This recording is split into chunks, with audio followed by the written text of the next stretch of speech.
Mrs. Naomi from the Pre-K to 2nd grade Sunday school class.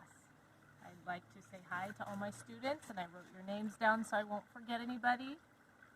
Ani, Asher, Azia, Karis B, Eloise, Elsie, Finley, Isaac, Jack, Karis, Madeline, Max, Michael, Sullivan, Tinsley, Victor, and Wyatt.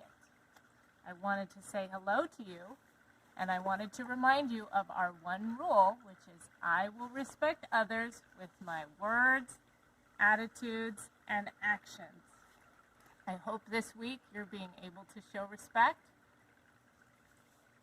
I've been able to show better respect, I think, than usual. I know I tell you guys sometimes I yell at my kids. I've been doing pretty well with that, not perfect, but we're doing our best.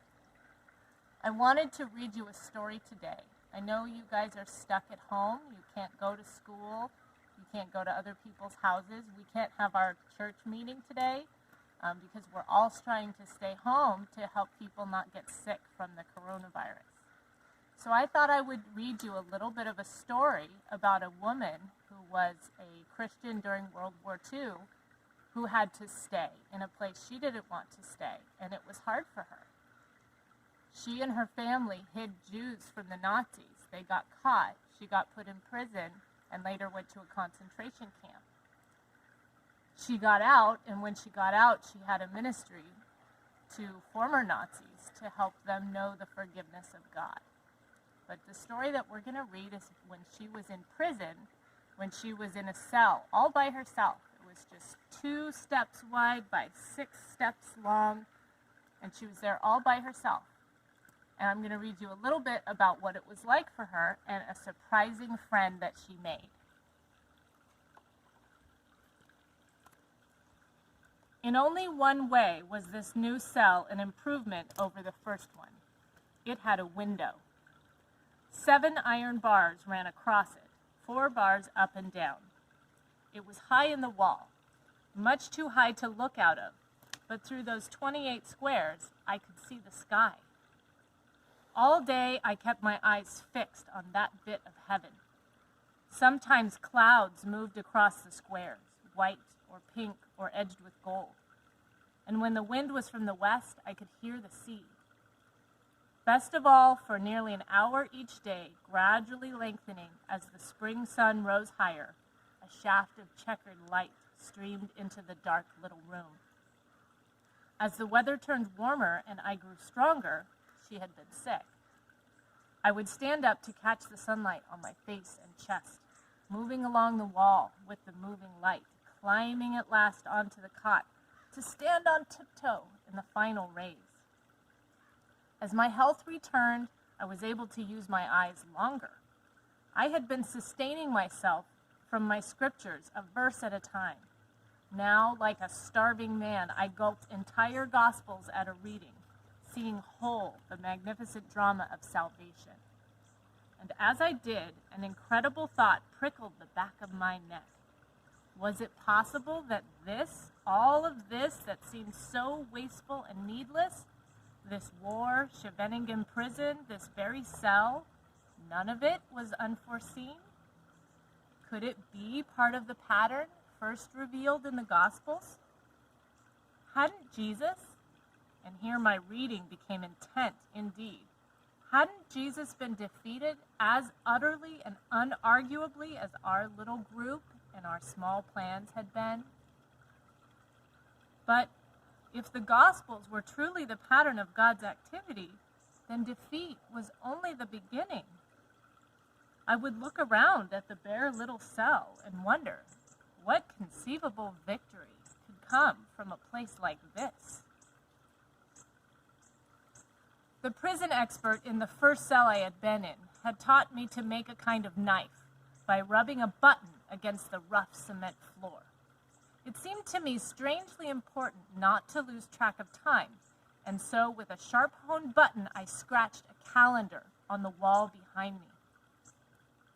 As each long, featureless day crawled to a close, I checked off another square. I also started a record of special dates beneath the calendar. February 28, 1944, arrest. February 29th, that's one day later, 1944, transport to Scheveningen, that's the prison where she was at. March 16th, 1944, beginning of solitary. It's March 22nd for us. And now a new date, April 15th, 1944, my birthday in prison. 2 days after my birthday, I was taken for the first time to the big, echoing shower room.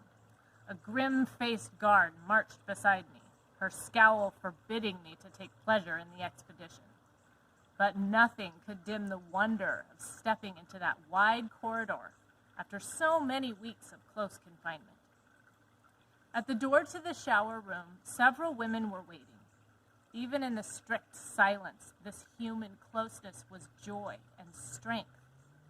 I scanned the faces of those coming out, but neither Betsy nor Nolly were there. Those were her family. Nor anyone else from Haarlem, which was where she lived. And yet I thought, they are all my sisters. How rich is anyone who can simply see human faces?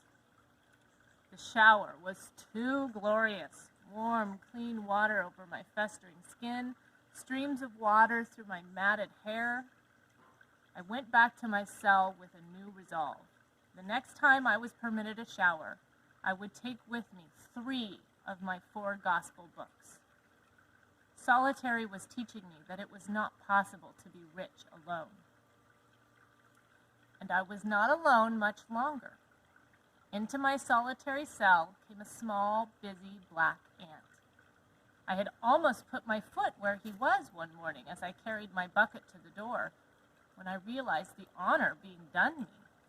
I crouched down and admired the marvelous design of legs and body. I apologized for my size and promised I would not so thoughtlessly stride about again. After a while, he disappeared through a crack in the floor. But when my evening piece of bread appeared on the door shelf, I scattered some crumbs, and to my joy, he popped out almost at once. He picked up a heroic piece, struggled down the hole with it, and came back for more. It was the beginning of a relationship. Now, in addition to the daily visit of the sun, I had the company of this brave and handsome guest. In fact, soon of a whole small committee. If I was washing out clothes in the basin or sharpening the point on my homemade knife when the ants appeared, I stopped at once to give them my full attention. It would have been unthinkable to squander 2 activities on the same bit of time.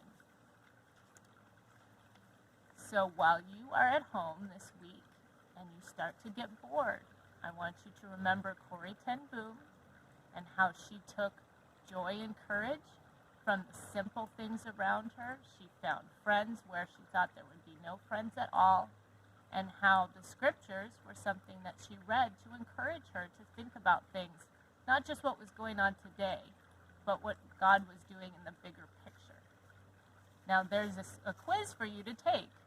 You can have your parents get it on the screen for you. There's a quiz you can take about the story that I just read to you, and I hope you enjoy it.